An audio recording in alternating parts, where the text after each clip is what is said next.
Welcome to the conference on cannabis. My name is Wanda Hisler. I am a doctor specialized in geriatric medicine and palliative care. I'm pleased to introduce you to Dr. Marcelo Morante.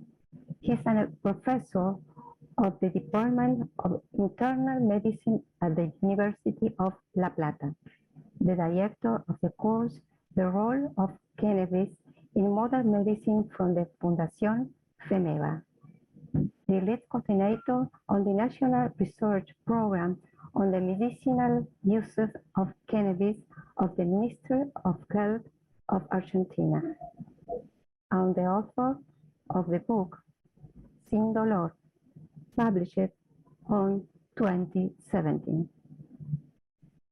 Who better than him to introduce us to the world of cannabis? Thank you for joining us. Bueno, antes que nada, agradecer la convocatoria a disertar en este prestigioso evento mundial de gerontología y geriatría y animarse también a un poco a esta sociedad científica a abordar una temática controversial como es el cannabis medicinal. Bueno, puntualmente yo me dedico a dolor y vamos a tratar de hacer este ejercicio académico-científico de ver si se gana una oportunidad esta herramienta terapéutica en el dolor. Un poco la estructura va a tratar de que se pueda tomar decisiones clínicas en nuestro consultorio respecto al cannabis, poder responder equilibradamente a los pacientes que nos demandan sobre esta herramienta, poder transitar el sistema endocannabinoide como estructura fisiológica que lo explica un poco en su funcionamiento, saber algo sobre la composición química de la planta de cannabis, un poco transitar la evidencia preclínica, la evidencia clínica, cómo tratar de prescribirlo y un poco cómo hacer el modelo de seguimiento, que es un poco la dificultad que tenemos hoy cuando no tenemos las guías clínicas que nos acompañan. Básicamente, en el entendimiento de esta decisión que vamos a tomar en el consultorio, tenemos que saber cómo funciona el porqué, o sea, qué fue lo que cambió. Bueno, claramente, desde que la década del 60 comienza a descifrarse el sistema endocannabinoide, o sea, empezamos a entender que hay una sustancia activa en esta planta que puede interactuar con receptores endógenos, empezamos un poco a comprender, y ya para fines de la década del 90 se armó un poco el rompecabezas de este sistema endógeno, encontrar un poco todas esas partes de este gran rompecabezas y entender que funcionaba o de alguna forma impactaba esta fitoterapia en gran parte de nuestros procesos homeostáticos, le da una determinada importancia para que de alguna forma tengamos que tener este conocimiento, y nuestra Facultad de Medicina comienza a discutir en la currícula allá por el 2013 la necesidad de que los nuevos médicos cuenten con esta información para poder realmente entender el funcionamiento del cannabis. Bueno, claramente vamos a tener un sistema endocannabinoide que lo podemos impactar desde una sustancia endógena como la anandamida o 2-AG, o sea que es la producción natural de nuestro propio sistema para unirse con ese receptor, o lo podemos impactar a través de una fitoterapia con distintos compuestos activos, o lo que un poco desarrolló la industria farmacéutica a partir de la década del 90, que es el sintético que actuaba con estos receptores. O sea que de alguna forma podemos definir o simplificar que tenemos desde el mecanismo endógeno, el impacto de la fitoterapia o hasta un sintético desarrollado por la empresa farmacéutica. Un poco el desarrollo de nuestra facultad, lo que un poco lo habilitó es cuando empieza a aparecer en revistas de alto impacto esta discusión entre internistas que podían estar a favor o en contra, y cuando uno revisaba estos artículos sobre el cannabis y el uso en una paciente con dolor crónico, encontraba posturas muy equilibradas, tanto los que estaban a favor de la utilización como los que estaban un poco contrarios al uso del cannabis en esta herramienta. Pero ¿qué quedaba entre medio? Bueno, quedaba aquí puntualmente lo que mostraba este caso clínico que lo llevo a discutir a la decisión, era que la paciente, de alguna forma, había decidido preguntarle al médico sobre la posibilidad de utilizarlo. O sea, había algo en cuanto a que la preferencia de la paciente, y cuestionaba las herramientas tradicionales en ese escenario, como en ese caso eran los opioides o los gabapentinoides, y ella entendía que esta herramienta terapéutica en base a cannabis de alguna forma podía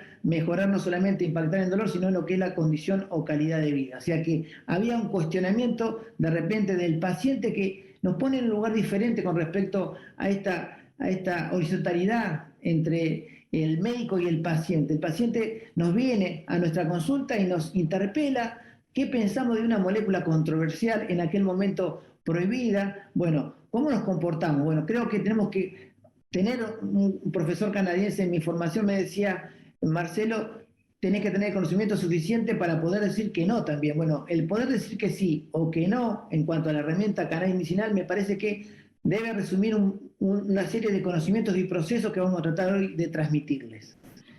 Bien, hablamos del sistema endógeno y claramente que para la década del 90 y puntualmente para quienes hacemos dolor, encontrar un modelo o un mecanismo posible de lugares donde poder interactuar con respecto a la matriz dolorosa es clave. Fíjense cuántos lugares parece ser que nos ofrece este sistema endocannabinoide para actuar, o sea, desde los receptores cannabinoides, las enzimas de síntesis de estos endocannabinoides, como dijimos, anandamida 2-AG, las enzimas de degradación de estos endocannabinoides, y después también que estos cannabinoides no solamente actúan a través de estos receptores, sino que también lo hacen a través de otros receptores. Acá podemos mencionar los receptores vanilloides, o sea, muchos de los receptores involucrados en lo que es la mediación del dolor parecen ser impactados por los cannabinoides endógenos y por los fitocannabinoides, y también podrían ser impactados por sintéticos. O sea que lo que nos abre un poco el escenario de cannabis nos abre a las oportunidades de un mecanismo o de una forma de un sistema endógeno fisiológico que nos abre otras puertas y oportunidades.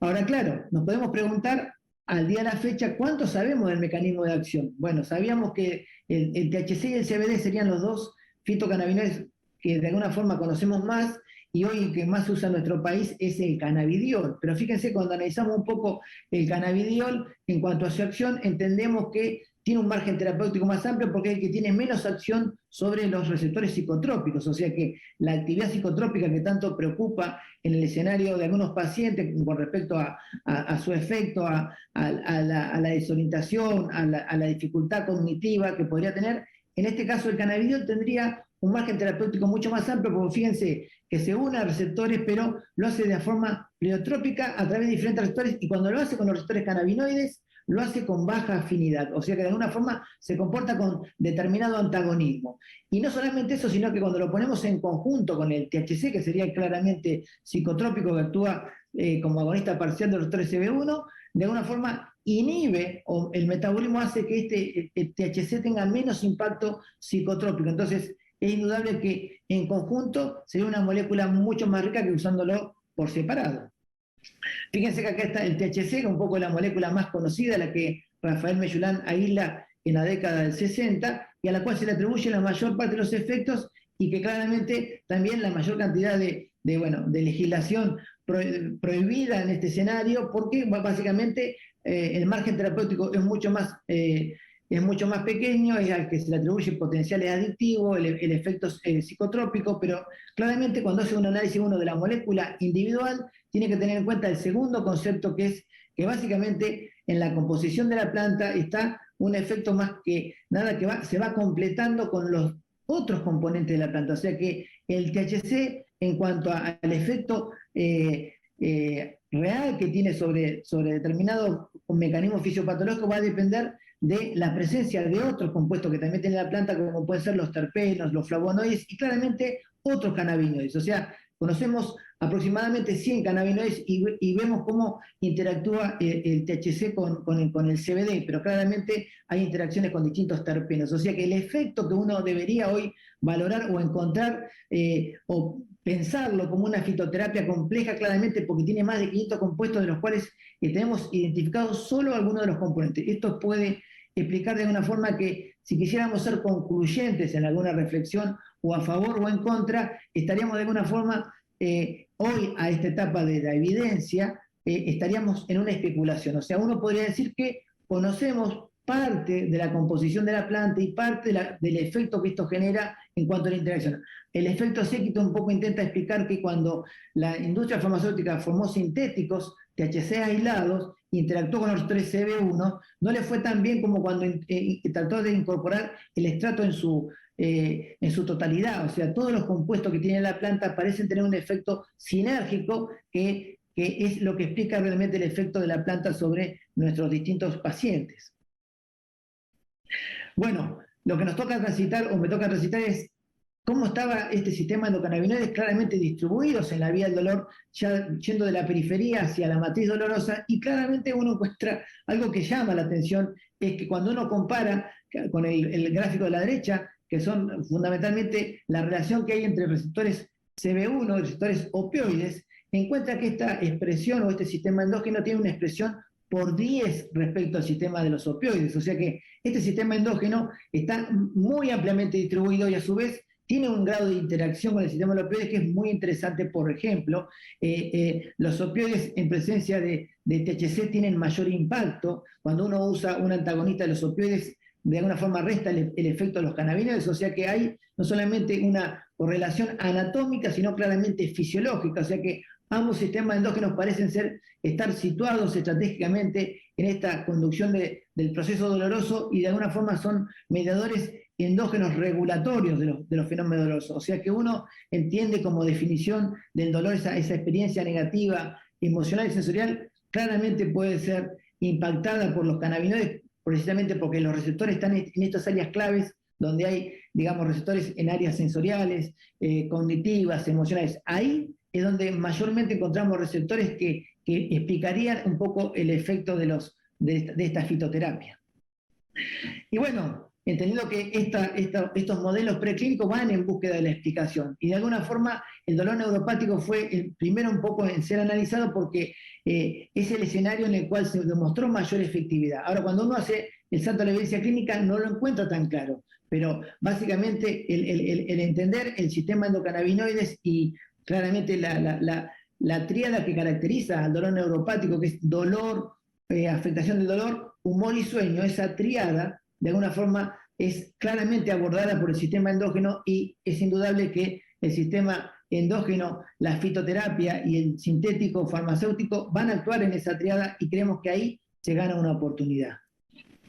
Fíjense, cuando uno analiza la evidencia preclínica, encuentra que hay de alguna forma ya demostrado cómo se reduce el potencial doloroso cuando uno usa agonistas de receptores CB2. O sea, fíjense ahí cómo se ve en este modelo murino el impacto positivo. Y claramente cuando uno combina el efecto del THC y el CBD, aumenta aún más el efecto analgésico en el contexto de una neuropatía inducida por quimioterapia. O sea que uno empieza a ver ahí el sinergismo entre estos dos productos activos de la planta. Y claramente el THC, fíjense lo que mencionamos hoy, el THC es uno de los compuestos más activos en conjunto con la gabapentina, los gabapentinoides de alguna forma interactúan positivamente. Digo esto porque cuando llevemos la discusión a qué lugar se gana en la escala analgésica esta fitoterapia, vamos a ver que sería un complemento interesante, no solamente de los opioides, sino que también de los gabapentinoides. Esta paciente que nos planteaba hoy,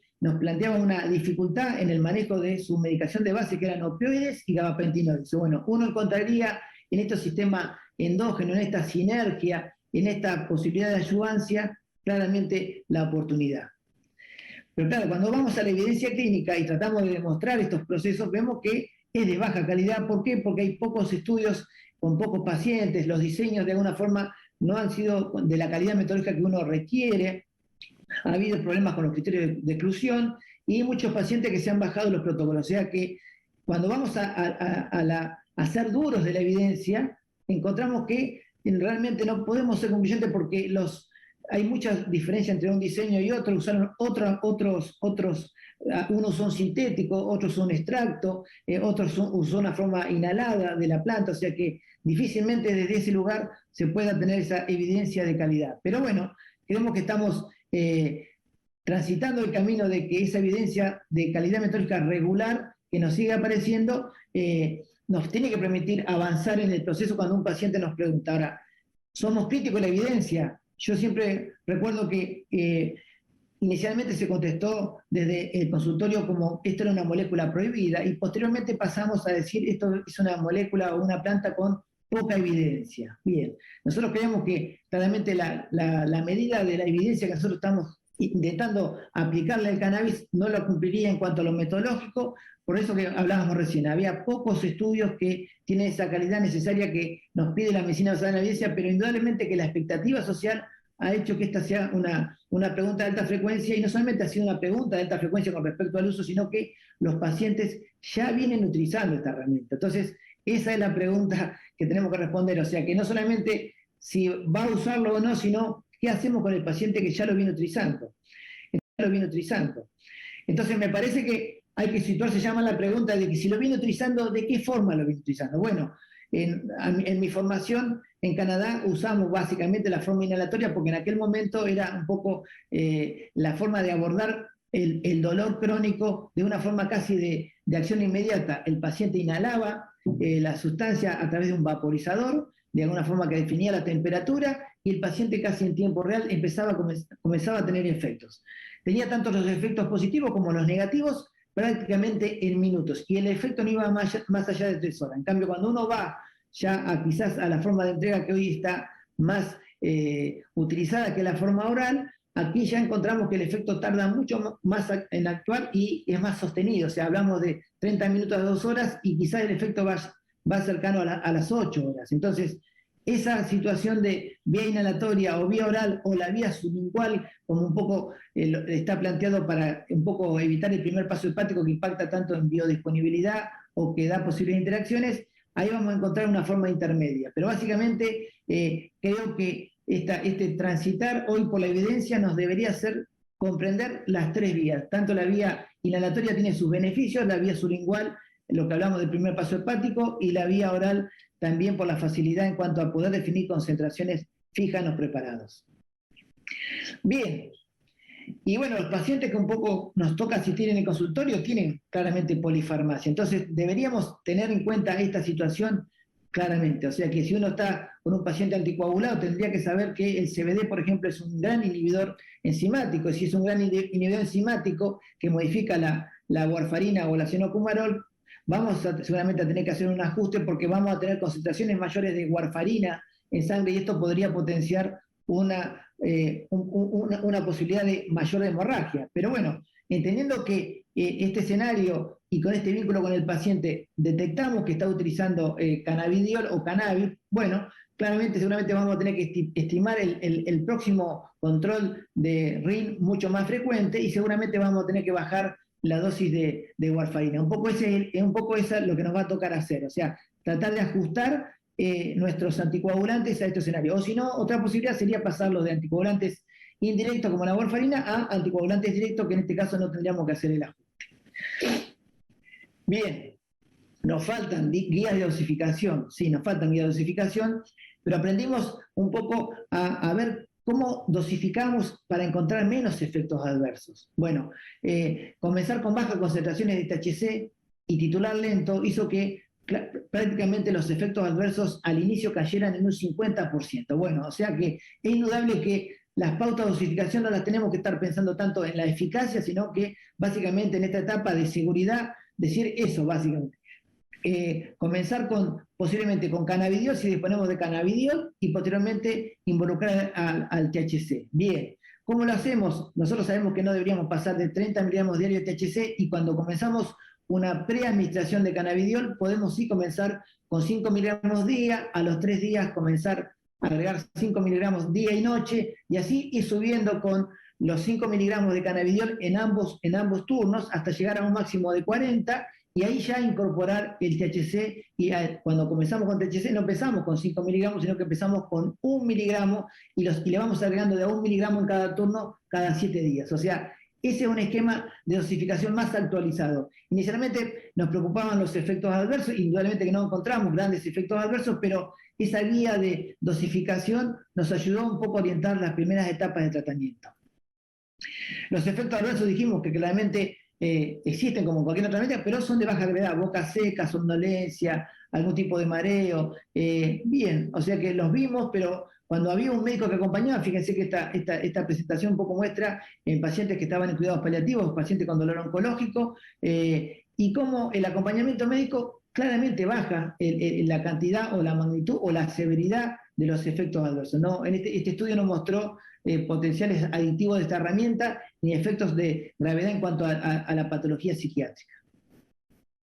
Bien, aún así creemos que estamos en la etapa donde si bien no hay contraindicaciones, sí tiene que haber claramente precauciones. El adulto mayor claramente y seguramente tiene de base una cardiopatía estructural que tenemos que tenerla en cuenta y recordarle, por ejemplo, que cuando uno va a comenzar la terapia canábica debe hacerlo a la noche con el paciente acostado. Si el paciente nos asiste a nuestra consulta, lo vamos a poner tranquilo en la camilla, y si va, por ejemplo, a vaporizar cannabis, lo tendría que hacer con solamente una dosis muy bajita de cannabis, dijimos con baja concentración de THC, y tener siempre una bebida azucarada para acompañar el proceso y dejarlo el tiempo necesario para que no se generen cambios en cuanto a la hipotensión en los cambios de posición. Ese escenario es básico, es importante.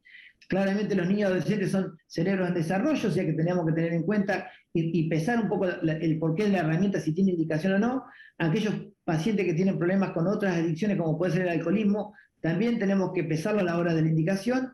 Y el paciente asmático EPOC, fundamentalmente la forma inhalada, porque es un irritante para la vía respiratoria, entonces es un escenario que también uno debe contemplar. Pongo acá como contraindicaciones para el momento de la fecha el embarazo y la lactancia, porque ahí sí tenemos como sustancia liposoluble una alta concentración en leche materna, entonces va a ser expuesto de alguna forma un cerebro en desarrollo, y las patologías psiquiátricas agudas, antecedentes de psicosis, esquizofrenia del paciente también es una contraindicación. Ahora, me ha tocado debatir esto en un congreso de psiquiatría, en algunas formas de esquizofrenia, en el cual vinculan el cannabidiol como una alternativa potencial para determinados síntomas de esquizofrenia. Bueno, ese escenario que está claramente conducido por un psiquiatra con experiencia, que está viendo diversas herramientas que no han tenido respuesta y va a buscar un síntoma particular, es diferente. Claramente los pacientes que hacemos medicina, los médicos que hacemos medicina interna o dolor, este contexto lo tomaríamos como una contraindicación. Ahora, si el psiquiatra quisiera encaminar un síntoma en particular, lo tendríamos que discutir con el psiquiatra. Bien, entonces creo que esto, cómo orientar a nuestros pacientes, básicamente siempre tenemos que preguntarnos con respecto a las comorbilidades, el uso de otros medicamentos por esta cuestión de las interacciones potenciales con anticoagulantes, antiagregantes plaquetarios. Hay algunos medicamentos, por ejemplo, clopidogrel se presenta como prodroga, entonces requiere una acción a nivel hepático de biotransformación que la vuelva activa, y muchas veces el cannabidiol, al ser un inhibidor, no le permite esta actividad al antiagregante, y eso podría suponer un riesgo de enfermedad cerebrovascular, entonces hay que tenerlo en cuenta a la hora de la indicación.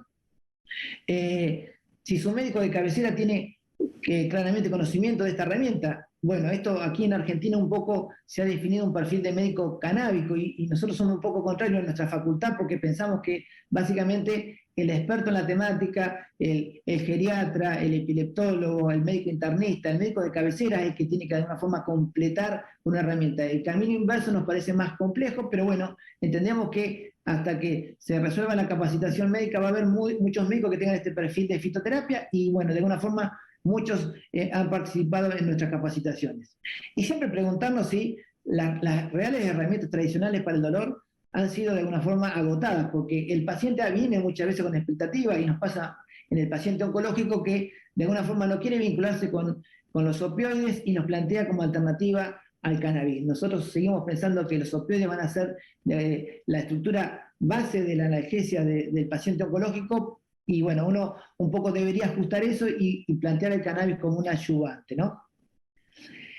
¿Cómo hacer el seguimiento? O sea, ¿en qué basar? Básicamente el seguimiento tiene que ver, bueno, preguntar siempre sobre el antecedente del uso terapéutico o uso previo de cannabis ayuda mucho un poco a superar las primeras etapas de algún efecto adverso que podría generar el cannabis. ¿Qué está usando? Eso también es una pregunta que nos debemos hacer, porque el paciente habla genéricamente como que estoy usando cannabis y no sabemos puntualmente cuál es el principio activo que tiene el producto que está de alguna forma utilizando, si lo está haciendo en forma inhalada, si lo hace sublingual, si lo hace en forma oral, si lo hace en forma tópica.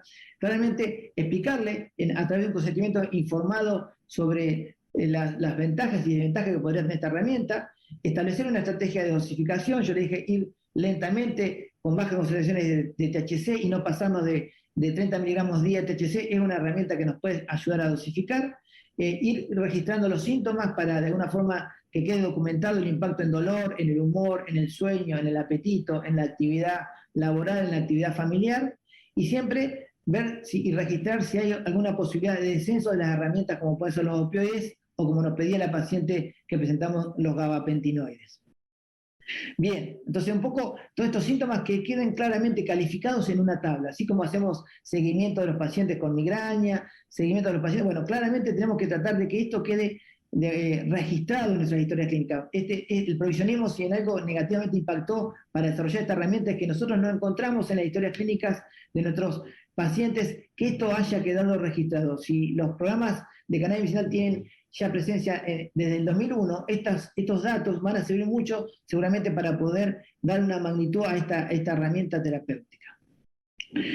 El mundo transitó distintos productos, o sea, uno pensó en la década del 90 ya había dos sintéticos que hablábamos, dos sintéticos que intentaban de alguna forma imitar al THC en cuanto a su disposición química e interactuar sobre esos receptores CB1 y no superaron a las herramientas tradicionales, o sea, lo utilizaron fundamentalmente para la hiporexia generada por el complejo HIV-Sida, aldronabinol, y la nabilona apareció para el tratamiento de la náusea y vómito asociada a la quimioterapia.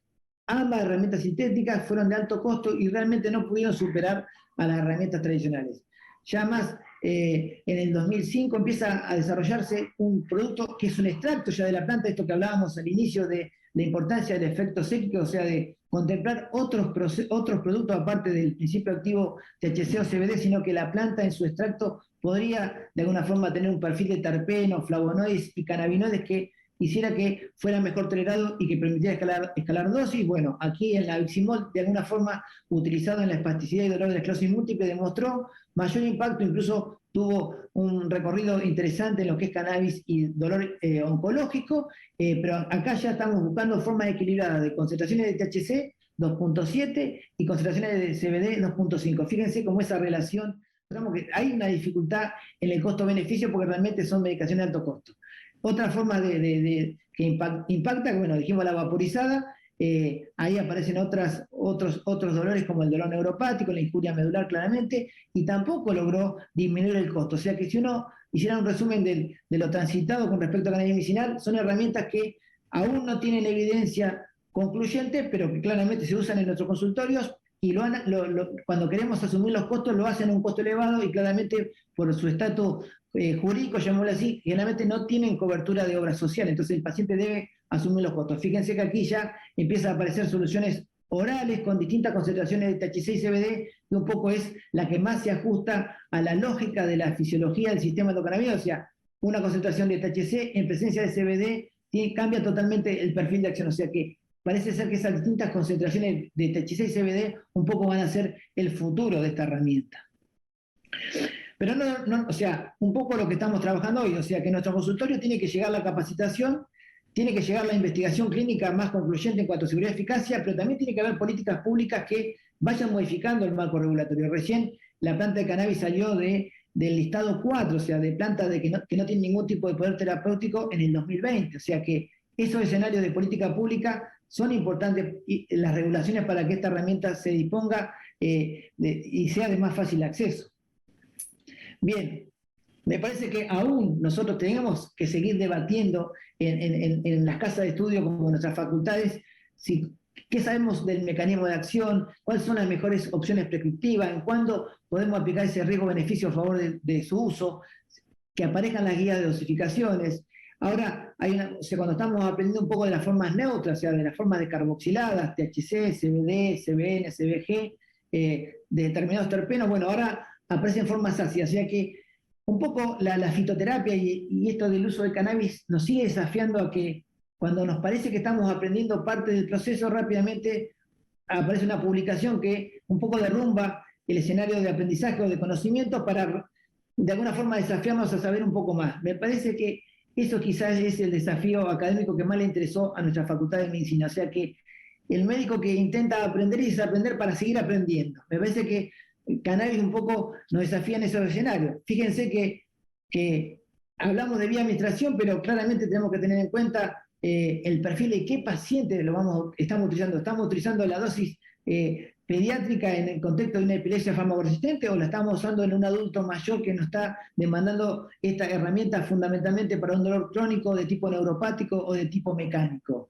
Bueno, ¿qué tipo de perfil de composición química tiene este producto? Bien, ¿están modificadas las condiciones de este paciente oncológico? Claramente está modificada la absorción, o sea que múltiples situaciones a resolver, múltiples preguntas que tienen respuestas parciales, pero me parece que en esa respuesta parcial tiene que haber mucho compromiso de parte nuestra, desde la capacitación, pero también de compromiso para reducir daños. O sea, que este vínculo paciente sea lo suficientemente confiable como para que el paciente recurra a nosotros diciéndonos claramente si ya lo está utilizando, para que lo orientemos en la terapia, o si lo piensa utilizar, se tengan las respuestas adecuadas para poder avanzar en el proceso. Me parece que es un desafío esto de la fitoterapia canábica. Y un poco para concluir, me parece que uno se para en este lugar, y este es un escenario que se repite mucho en nuestra consulta. Ethan Russo, que fue quien básicamente nos dio pauta de dosificación, que habló de la deficiencia clínica del sistema endocannabinoide, un poco para explicar que si a los pacientes uno les medía este sistema endocannabinoide, el sistema endógeno en cuanto a cantidad de enzimas o de mediadores endógenos, líquidos cefalorraquídeos, ese déficit del sistema endocannabinoide podía explicar determinada etiopatogenia, como por ejemplo la fibromialgia. O sea, uno podría pensar que esa forma de sensibilización central dolorosa podría estar explicada de un déficit clínico de estos componentes que tenía estos componentes que tiene el sistema endocannabinoide. Pero independientemente de que haya investigado en ese sentido y sea un referente en el mundo para dosificación, para explicación de las indicaciones, fíjense cómo dice, cómo nos deberíamos acercar nosotros a ese escenario que realmente a diario nos toca, es que viene un paciente desesperado, imaginémonos el paciente oncológico que de alguna forma,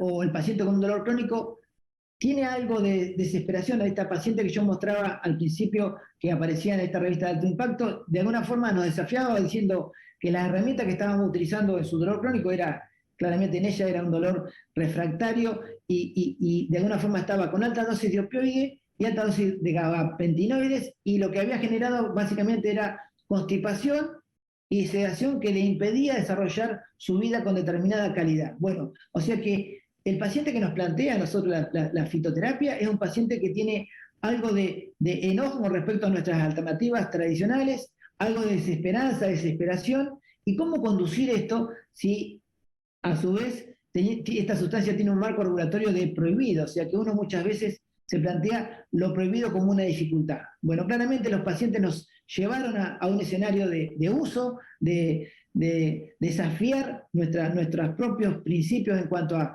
qué pensamos, pero Ethan Russo dice que más allá de la expectativa a veces desmedida, no nos deberíamos correr de los estándares educativos, porque uno puede claramente definir que nuestro país puntualmente tenía una dificultad que era los estándares del producto que los pacientes consumían. Ese es un gran problema de salud pública porque los pacientes no sabemos qué es lo que están consumiendo.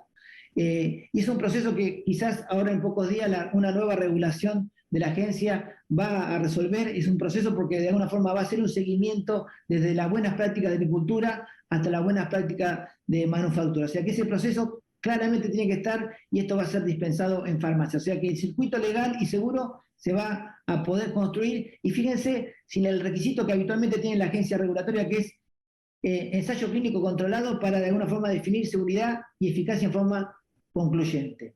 Si bien no puede lograr esa regulación, sí va a lograr que haya un circuito de calidad. O sea que los productos tienen que tener determinado circuito de calidad. Pero me parece que, y lo que estamos tratando de desafiar hoy en este disertante es, lo que no podemos es los estándares educativos. O sea, las herramientas terapéuticas tienen que tener ese compromiso en cuanto a evidencia, claramente, pero seguir desafiando nuestros propios sesgos. Esta sustancia estaba prohibida y tenía una mirada negativa desde nuestra sociedad científica, de nuestra casa de estudio. Bueno, ¿cómo resolverlo desde ahí? Porque de alguna forma el paciente nos interpela. Bueno, creo que tenemos que seguir aprendiendo sobre modo de administración, sobre interacciones potenciales, sobre cómo hacer el seguimiento. Un poco lo plantea el experto. O sea, si el experto se plantea, ¿y a qué nivel de evidencia estamos? O sea, ¿a qué recurrimos?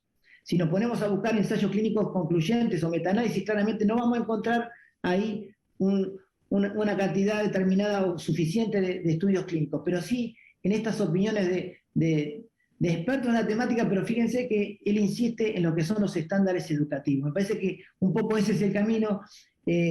Yo, por suerte, comenzamos allá por el 2013 en nuestra facultad, pero me parece que los médicos pronto deberían tener una cantidad suficiente de información para poder tener esa respuesta equilibrada, a favor o en contra, pero equilibrada. O sea, no volver a contestar, señora, esto está prohibido, o señora, esto no tiene evidencia de metaanálisis. Me parece que va a transitar por otro escenario en cuanto a qué impacto tiene en la calidad de vida, cómo podemos reducir daños, si realmente tiene indicación, si tiene interacciones que la vuelven inoportuna porque está utilizando a su vez una inmunoterapia que podría perder efectividad. Me parece que vamos por ese lugar. Bueno, muchas gracias.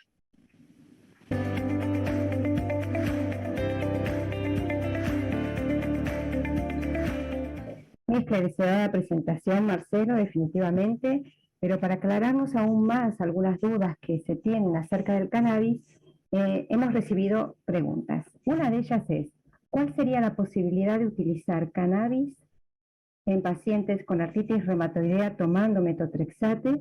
Si se puede emplear, ¿a qué dosis y por cuánto tiempo? Bueno, muy interesante la pregunta. Claramente que es una consulta frecuente en nuestro consultorio porque el paciente con artritis reumatoidea transita un poco lo que mencionaba esta paciente que yo presentaba, o sea, una enfermedad larga que de alguna forma la atraviesa desde muy joven, entonces ha habido un enojo seguramente con herramientas tradicionales, porque en algún momento usó corticoides y tuvo efectos adversos, porque alguna vez tuvo con el metotrexato sus efectos adversos. Yo creo que ahí es donde uno tiene que decir, no se parece en nada a la medicación que se usa para artritis reumatoidea en cuanto a que son los que cambian la evolución de la enfermedad. O sea que el metotrexato tiene que estar así y de última, si uno se plantea como alternativa al metotrexato, será un tratamiento biológico. No puede aparecer el cannabis en el escenario de lo que quiere modificar el curso de la enfermedad. Sí podría aparecer el cannabis cuando uno va al tratamiento sintomático de estas pacientes, generalmente tienen acompañando un trastorno del sueño, un cambio en el humor, o sea, un dolor neuropático, pero claramente lo que hay que dejarle muy claro es que no se parece esta herramienta para nada a la medicación que ella está acostumbrada en cuanto a desinflamar una determinada articulación, modificar el curso evolutivo, incluso en cuanto al analgésico. O sea, no lo podemos comparar al cannabis ni con el metotrexato, ni con los corticoides, ni con el naproxeno. O sea que aparecería como un adyuvante sintomático, pero claramente que no tiene potencial antiinflamatorio como las herramientas que acabamos de mencionar. Perfecto. Según su experiencia, ¿es conveniente usar coadyuvantes y cannabis desde el inicio del tratamiento con opioides, o sea, coadyuvantes tradicionales, ¿no? Sí, me parece que ponerlo en segunda o tercera línea, cannabis se tiene que ganar aún ese lugar. O sea, esto que hablamos de la deficiencia en cuanto a la evidencia clínica que sostenga. Ahora sí, si me preguntás a mí, mi experiencia personal, y en Canadá puntualmente, cuando nos tocaba pacientes complejos, uno decía, bueno, es un buen ayudante porque no aparece ni el escalón 1 ni el escalón 2, pero parecería ser que se parecería en algún punto a los ayudantes y cuando uno de alguna forma lo suma a esos ayudantes, le aumenta la posibilidad a la estrategia terapéutica. Ahora, si yo comenzaría inicialmente, ya te digo, me parecería que en el tratamiento inicial no aparecería nunca cannabis. Debería aparecer fundamentalmente un poco más adelante. La oportunidad generalmente se la da el síntoma controlado. Llamativamente, cuando el paciente me viene a preguntar a mí y yo le digo, pero mirá, esperamos tener el síntoma controlado, y me dice, bueno, pero ¿para qué voy a involucrar cannabis si usted está esperando que el síntoma esté controlado? Bueno, porque estás atravesado por una enfermedad crónica, tenemos que ir hacia el síntoma controlado y posteriormente seguramente ahí cannabis se gane su lugar. Me parece que hay cosas que sí están definidas en el mundo de la ciencia. El dolor neuropático es el que más responde a cannabis y el síntoma controlado también. Digo esto porque en el exitismo que tenemos muchas veces o que el paciente piensa que nosotros le vamos a dar una herramienta, el síntoma controlado parece ser que es un síntoma que no debe ser tratado y la enfermedad es crónica. O sea que yo creo que lo dejaría siempre en una segunda discusión, nunca en mi primera consulta nadie se lleva a cannabis, claramente. Perfecto. ¿El uso del CBD en depresión y ansiedad estaría indicado? Bueno, ahí uno encuentra en la evidencia, y claramente que no es concluyente, y lo que un poco discutíamos recién con respecto a la artritis reumatoidea, uno diría, este paciente que tiene un trastorno de ansiedad, depresión, con herramientas tradicionales a dosis adecuada, con benzodiazepinas como complemento para determinados síntomas, ¿podría colaborar el CBD, el cannabidiol, en algún escenario? Porque, por ejemplo, aún no tuvo buena respuesta con respecto al insomnio, ¿eh? A veces que el insomnio en estos pacientes es refractario. Bueno, ¿el cannabidiol podría de alguna forma impactar en esa estructura del sueño? Ese sería, se compararían, como hablábamos recién, como un ayudante de una estrategia tradicional que se muestra por momentos insuficiente. Pero bueno, comparar a los CIRS con cannabidiol sería totalmente inadecuado. Pero entiendo yo que hoy se podría ganar un lugar como si fuera un ayudante en un escenario de un trastorno de ansiedad y depresión. Perfecto, hablamos de artritis, bueno, ahora te toca la artrosis. ¿Cuál es su experiencia en el tratamiento del dolor por artrosis resistente? Bien, los dolores mecánicos y los dolores inflamatorios, de alguna forma, si uno fuera a la intensidad que genera este tipo de patología, el cannabis, volvemos a decir lo mismo, es una herramienta que podría acompañar a otro. Básicamente, uno encuentra que el paciente viene con una artrosis, un proceso degenerativo fundamentalmente en columna y no tiene resuelto, por ejemplo, la rehabilitación postural adecuada, o sea, de alguna forma se fue cansando y fue planteando que no, y compara, y generalmente se da esto en la artrosis, que la combinación de un opioide débil más paracetamol le parece como que es una herramienta que no está dispuesto a abordar y quiere abordarla con cannabis. Entonces yo digo, no, quizás es el opioide débil, es el paracetamol, es una buena rehabilitación y puede ser que acompañe con cannabis. Digo esto, que pensar que ese escenario se podría reemplazar con cannabinoides sería muy difícil. Perfecto. Bueno, acá le mandan felicitaciones y preguntan, ¿existe experiencia en las personas mayores con dolor crónico? Y si el uso del cannabis, quiero entender, favorece las caídas. Bueno, ese sería uno de los temores que tenemos. Claramente, puesto que yo decía, cuando vamos a dosificar en las primeras veces, el paciente tiene que estar acostado porque la cantidad de receptores que tiene el cannabis, que no lo tiene solamente en el sistema nervioso central, sino que también lo tiene en el aparato cardiovascular, y los cambios de tensión arterial podrían favorecer las caídas. Entonces, uno entiende que en esas primeras tomas el paciente tiene que estar acostado porque podría favorecer las caídas. Como lo hacen también las benzodiazepinas o como lo podría hacer un opioide, ¿no? O sea que uno tiene que tenerlo en cuenta.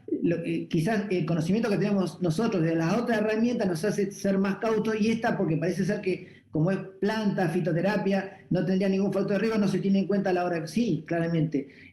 Podría favorecer las caídas y por eso que esto que mencionaba yo, si lo tenemos al paciente en el consultorio, tenemos que tenerlo en un ambiente muy tranquilo, con una buena hidratación, una bebida azucarada, hacerlo todo con un contexto de seguridad porque puede favorecer las caídas. Claramente, cuando uno muchas veces escucha esto, no, pero el cannabis no tiene dosis letal 50, no, uno va a los extremos, claramente, no, estamos hablando de una situación extrema, pero en el adulto mayor, con deterioros cognitivos leves, con estos fenómenos de ortostatismo, tenemos que tener más recaudos porque lo tenemos con otras herramientas. Cannabis, de alguna forma, tiene que tener también esas precauciones. Perfecto. Las guías de dosificación que usted nombró, ¿lo ayudaron en la práctica clínica?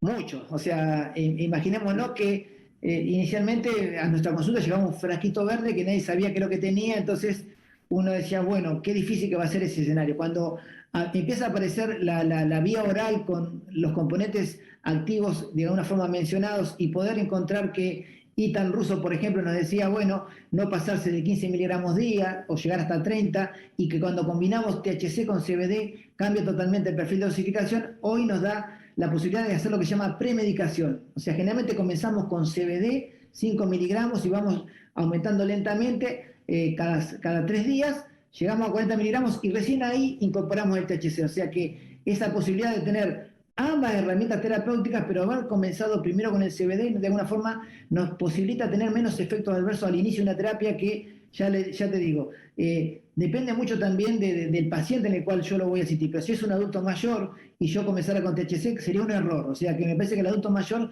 debería comenzarlo con CBD como premedicación y posteriormente incorporar pequeñas dosis de THC. Nos queda poco tiempo, pero hay dos preguntas. Una de ellas es, ¿cómo ayudaría el cannabis en autismo en adultos? Bueno, yo trato siempre que ese tipo de respuesta, es tan interdisciplinario el abordaje de un trastorno del espectro autista que me parece que sería irresponsable yo dar una respuesta en ese escenario. Creo que cuando me ha tocado a mí contestar siempre trato de alguna forma conducirlo hacia el equipo de trabajo de este tipo de enfermedades porque me parece que tiene una complejidad que ponerlo en una herramienta creemos que tiene futuro porque lo referencia a algún estudio, digamos, con cierta calidad metodológica israelí y pareciera ser que han tenido buenos resultados en cuanto a calidad de vida, pero yo preferiría que esos escenarios sean abordados siempre por el experto. Perfecto. ¿Las interacciones farmacológicas con el cannabis han demostrado tener significado clínico? No, o sea, un poco lo que mencionó Ethan Russo, o sea, que básicamente uno la debe esperar porque claramente el cannabis atraviesa todas las familias si tocamos P450, pero no hemos visto situaciones en las cuales la posibilidad de la hemorragia sea una gran dificultad o que un medicamento haya perdido actividad. O sea que todavía estamos esperando y yo creo que eso es importante que vayamos registrando no solamente los efectos positivos del cannabis, sino que las situaciones negativas, pero en mi práctica puntual no he encontrado esa interacción negativa en cuanto a toxicidad o en cuanto a falta de actividad de determinada estrategia. Bien, rapidito. ¿Cuál es el mayor tabú que tienen los profesionales de la salud respecto al cannabis, al uso del cannabis? Primero, que es una sustancia prohibida, básicamente ese es un tema complejo de cómo nos vinculamos los médicos con sustancias prohibidas, y segundo es que no fuimos formados en fitoterapia, entonces esos escenarios nos dan cierta incomodidad. Bueno, muchísimas gracias por esta excelente presentación. Creo que todos nos fuimos con menos dudas y les agradecemos a todos por acompañarnos. Hasta luego.